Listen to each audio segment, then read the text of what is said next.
How's it going, everybody? Tumble Chef here, and today's video is going to be on side aerials. If I were to break down a side aerial, I would focus on adding speed and height to the cartwheel. So phase one is going to be on building a functional cartwheel. This is not necessarily a deep dive into cartwheel. It is just a refresher on the skill.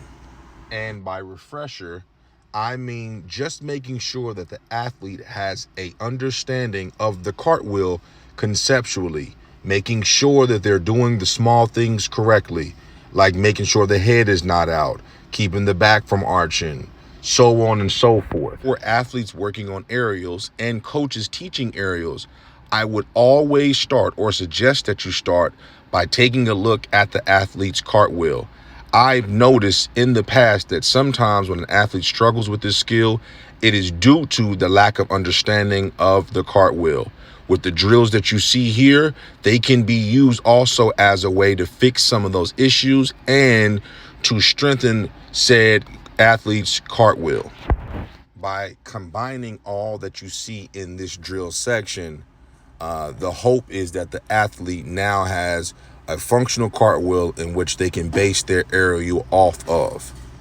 So now that the cartwheel has already been discussed, we've already crossed that plane, we'll start moving into adding on to our cartwheel. And the first thing that we want to add to our cartwheel is speed. This is phase two. Understanding how to be fast in a cartwheel is going to greatly benefit that of your aerial later down the line. Moving right along to phase three. Now, I just talked about adding speed to our cartwheel. The next thing we want to add is height to our cartwheel.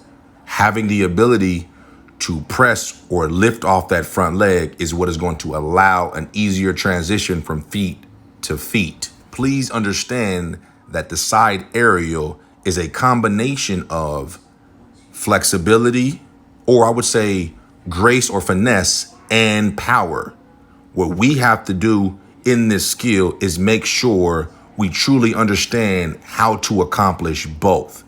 The drills here are focused on adding strength to the legs and adding to the athlete's ability to jump explosively off of the front leg. The more common issues that I see when it comes to aerials is athletes who lack the ability to jump off that front leg.